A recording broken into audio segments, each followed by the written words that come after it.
So 45 Weber DCOE carburetor strip rebuild. Basically couldn't start the car the other day.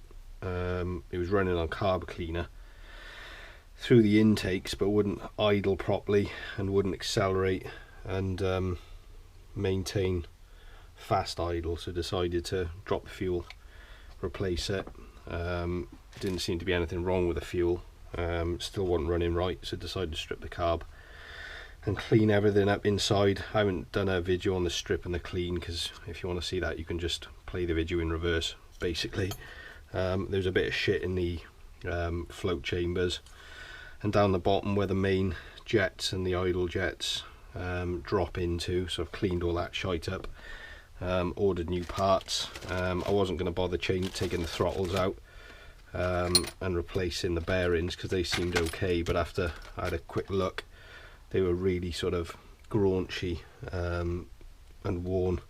So basically the old type of bearings are open, as you can see there, and would sit in the side, and then on the front of it you'd have a like a leather plate, if you like, to stop crap and stuff getting in them. So basically replaced the old ones with a new set of bearings, 7mm internal diameter. So I basically got to reassemble the carb, and obviously from Weber I've had a new kit through with all the new seals, small little filter, the needle valve little filter, new O-rings, and then the idle mixture screw adjusters as well. So first things first, I'm going to stick the new bearings into here. The other ones come out quite easy, to be honest, so I'm expecting these to go in quite easily. If I get a socket, basically measure the inside of that, and then grab a small hammer.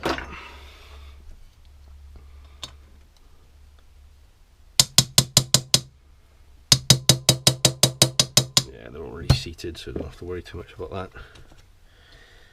And then turn the carb up. I'm doing this from memory as well, so I've marked on there where it was, so I just need to run this back through the center piece as I feed it through. Bound to forget something. It sits like that, and that basically operates the pump valves. So let's generally feed all that up through. Avoid using the hammer if I can, because I don't want to peen over the end of the thread without a bolt being attached. Yeah, and this pushed out the old, well, the new bearing.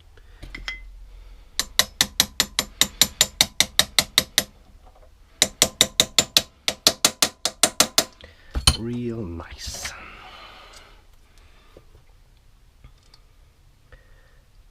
And then, so that's in place. Yeah, that'll be fine. Bearing 2. Where do I put that? There it is.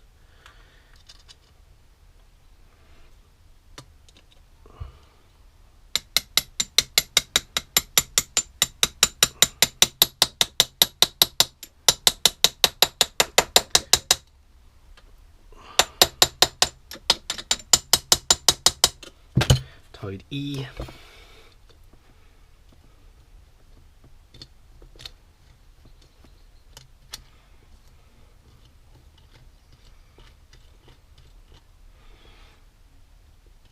Now I need to, before I put the split pin in the centre of that, I want to put the throttles in, because I can guarantee that I won't be able to rotate the bar enough so to get the plates back in.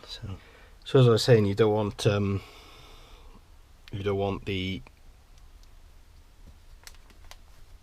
screws coming off and finding their way down into your intake, because that's a bad day. So I'm going to stick a bit of thread lock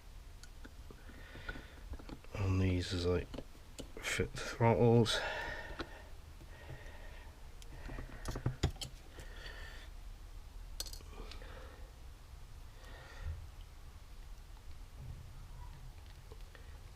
And I've also put that roll pin in there. I didn't have the thing on the cord when I did it, so just use a small needle nose pliers holding it. Also just tapped it through. Question is, there it is, I can see it.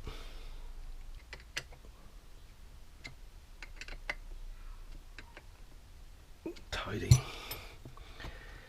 That's better.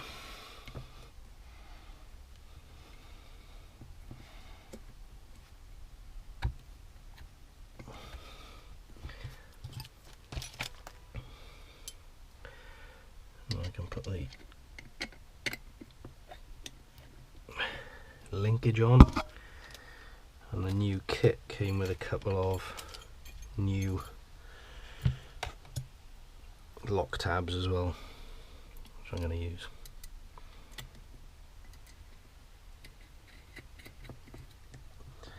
On that side, on the other side. Let's put this on.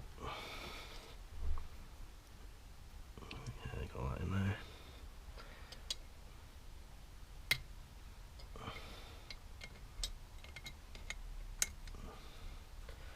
All the way round. Fucking hell. It's a fucking square peg round hole, isn't it?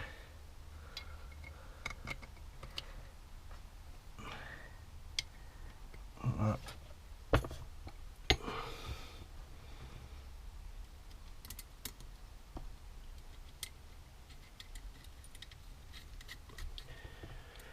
$11mm, something like that.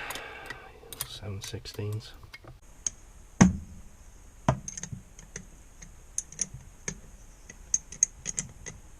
I hope I'm not going to be pissing about now trying to get that spring connected to that and feed it through, but we will soon see.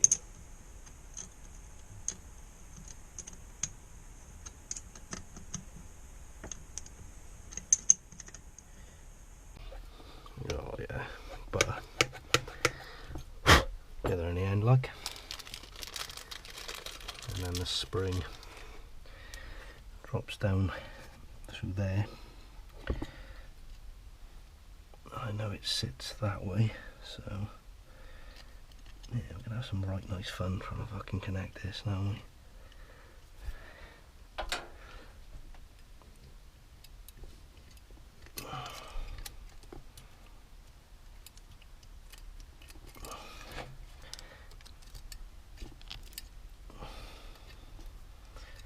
Okay, now real fucking nice. Needle nose pliers. Let's see if there's any spares in there. No.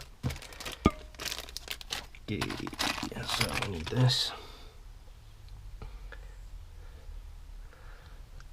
Needle nose pliers. Please reach.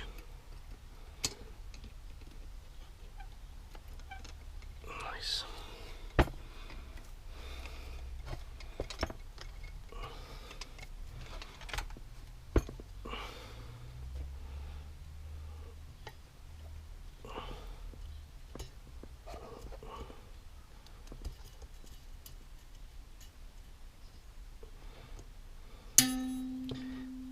Pretty sweet. Let's get that seated. Perfect. Oh yeah, that is fucking sexy as fuck. Nice. Make sure these are nipped up, and then I'll put the... Yep. Oh, fucking hell, son.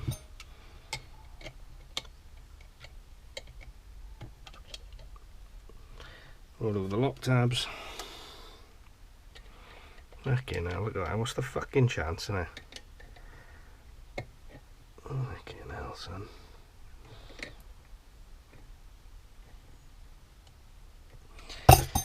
Right, that's done. Right, I'm going to change the needle valve, which is basically the same sort of thing as how your bog works. Shuts off the fuel as the float chamber fills, and then the float locks off the valve, preventing more fuel coming in. So put those three there. So I just replace like with like, so it's you can see on there it's a 200 or two, it's 2 basically, put the same on there.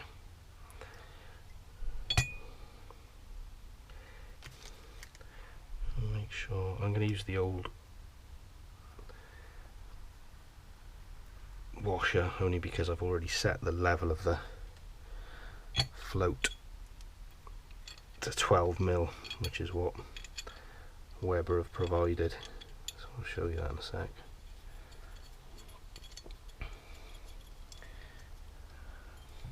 Oh, I'll put my fucking verniers in the house and bollocks.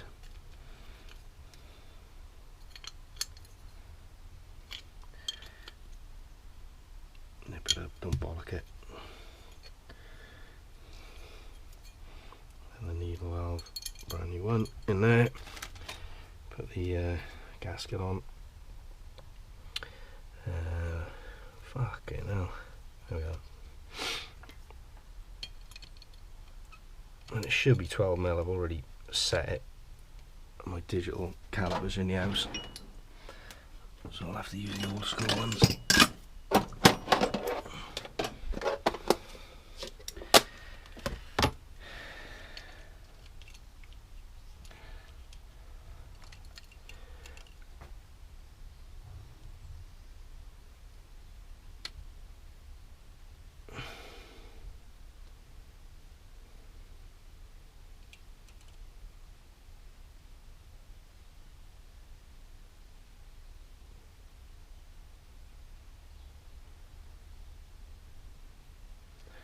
Bit less than 12, which ain't fucking good, is it?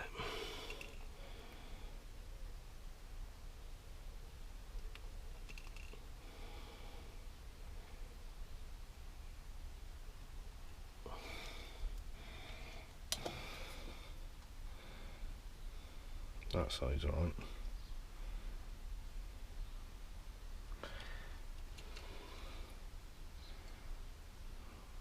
Side's a bit close.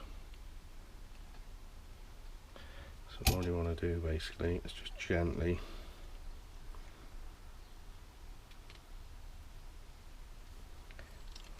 super gently bend it.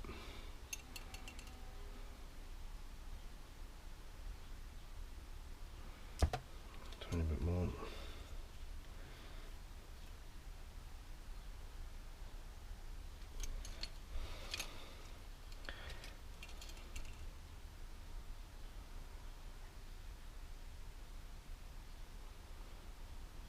A little bit more.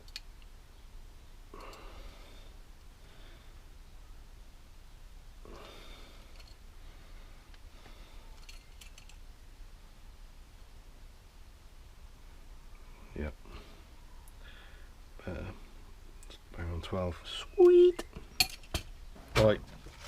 Time to assemble the jets and stuff. First things first, I'll do the starter circuit just to show you. So you've got these starter pistons, which basically your choke for cold run-in, which I never use, don't really need to. So that's the, generally put a cable in there, and as you pull the choke, it opens.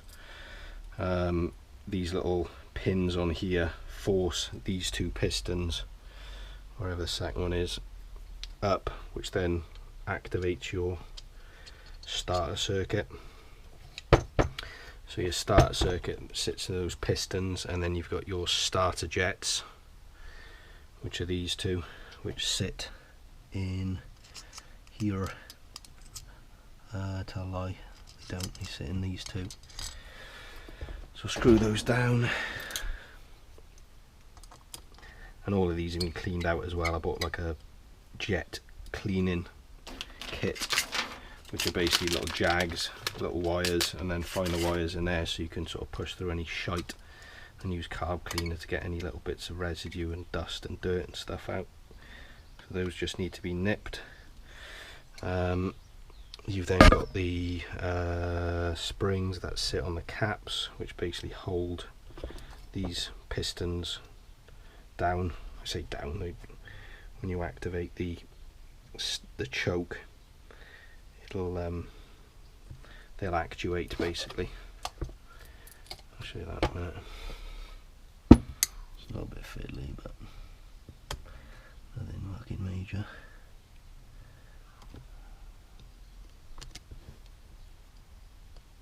There's one. And now number 2.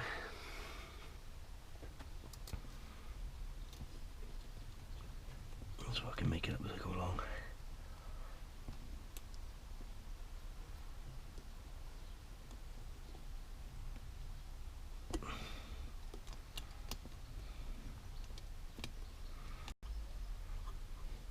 Yeah, it's almost like a manufacturing defect on that there.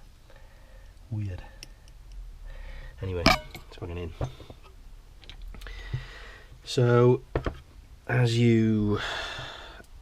that sits in there, there's no gasket in this side. These little barb things like that.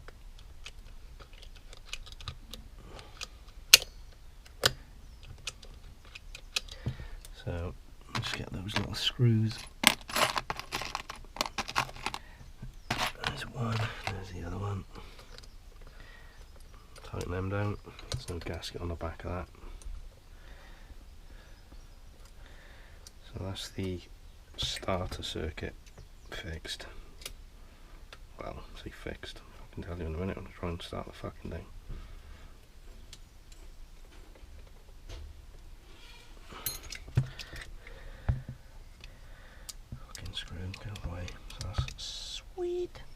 So next I will do the, don't know, what should I do next? Do the pump circuit, I suppose. So the pump circuit is used that when you, so you've got your pump jets here, which when you put your foot on the throttle, there is a piston, which is this here, which actuates and forces fuel through the pump jet circuit, so that before you start it, it'll squirt a lot of fuel down the intakes, and also it acts as, when you put your foot on the, slam your foot down to go to and accelerate, there's an inertia between the time that the main jets come into action, due to the venturis. So obviously as the air passes through, there's a drop in pressure which accelerates the air through, causes a drop in pressure, which then forces the which then pulls fuel through into your intake. There's a bit of a lag when that happens, when you put your foot on the throttle. So as you slam your foot down, the pump jet acts to sort of cover that gap and that inertia of your charge coming in. So you basically got a piston which runs down through here.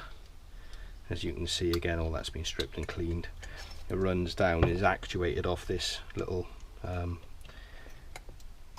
lever here that I fitted earlier with the split pin. So that just sits in the top like that. That is fed through the float chamber and a non-return valve, so as you put your foot down, it doesn't force fuel back through the circuit and back into your float chamber. So that's basically the pump jet working. Now in these two holes here you have, as I was on about the Venturi effect, as you put your foot down, as you're running at normal engine speed, obviously there's air rushing through here which causes a drop in pressure, and with that drop in pressure, when these pump jets are in the line of the air coming through, that drop in pressure will drag fuel through. So to prevent that happening when it's running at normal engine speed, you've got these little ball bearings which sit in there, one in there, and two weights which effectively close that circuit, and the only way that they can be overcome is when you actually press the throttle and force fuel through. So they sit down in there like that, and then on top you have these two, and I'm wondering, I'm gonna have to check my schematic to make sure there's no washers that sit on the pump jet circuit. 65, yeah, so there's no washers that sit on that, which is clear. So they just sit on the top like that. Screw them down. Or is it those ones? I don't think it is it?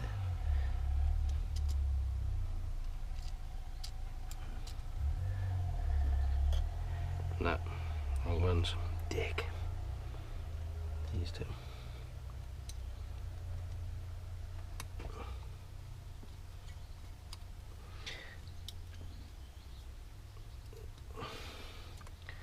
And then next, you've got your pump jets themselves, and I must remember to put the two aluminum washers, those two fuckers by on. If you don't, you'll be in a world of it. One there, they're only going one way because there's a flat on them. So your pump jets down in here, and you can see the little jet which when you put the throttle down, squirts fuel down there. So there's one, and then the second one is there.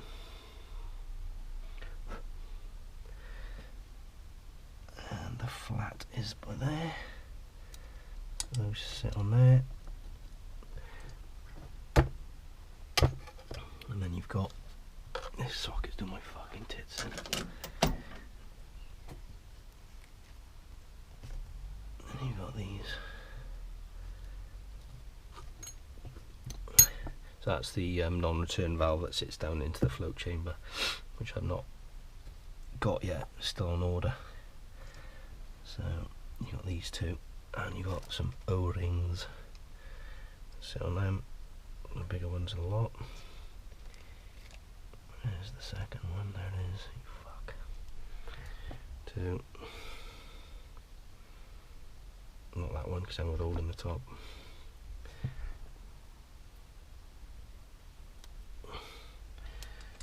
Number one, so there's a pump jet. Two.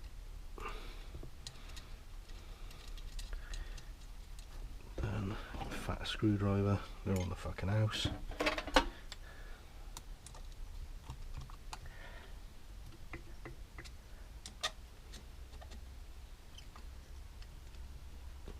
Two, and then you've got, put these in, so it's your main jet. It does pull out, but it's a bit tight. Air compensation jet, and then the holder, exactly the same. There's two of them. Cleaned all these out. They sit in there. One, two, piece up here.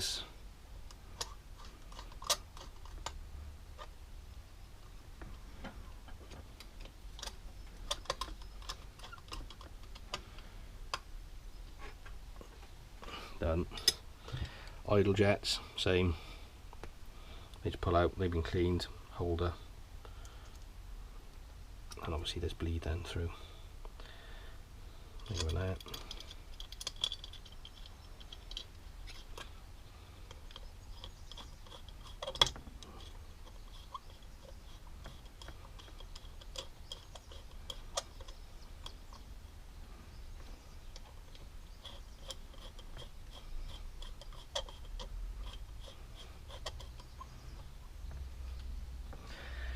Sweet. So that's those that are done, and then you've got, what should we do next? I suppose we'll do the idle mixture screws, these two. So these are the washers that sit under it. I've measured when I took them off a number of rotations to get them relatively correct. So it's about 3, and I've measured the distance as well. Those fuckers fit, because they don't fucking seem to be very good to me. All the same size. And then you've got springs. Sits like that. And then these go down into here. You've got to be careful with these, because if you fucking wind them down too much, you'll damage the seat. And you don't want to do that.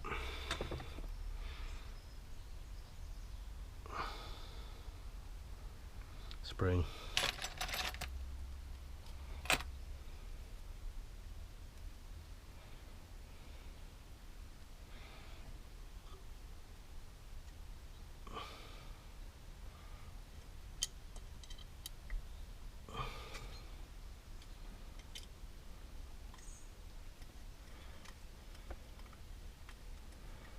Wind them all the way down and just until they seat.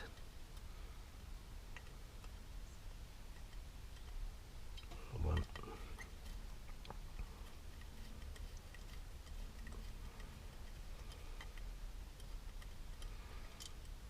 2. You should see them just poking through there.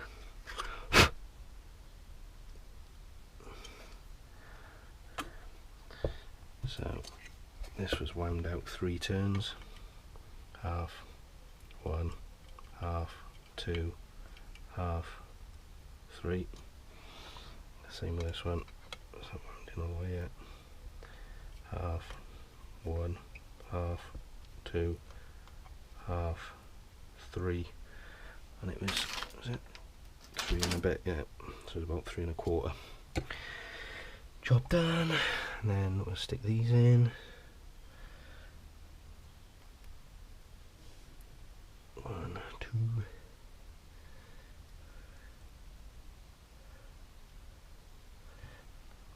I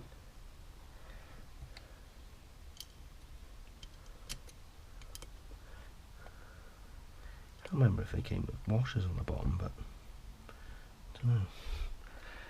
I can't even remember already.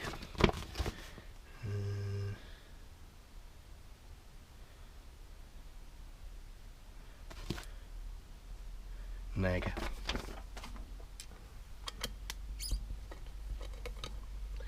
Didn't think so. I thought it was just the pump jet ones that come with O-rings, but fuck knows why they're giving me so many. Who fucking knows? And there's only one copper washer.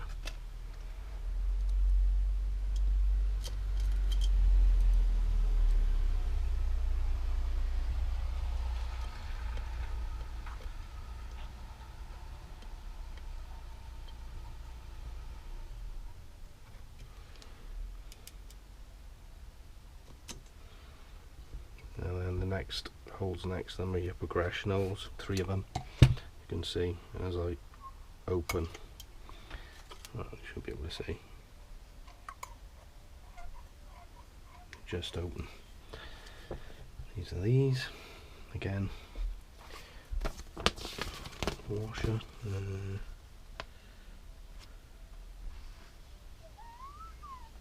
where the fuck, oh, there's 71. Progressional inspection cover. Nope.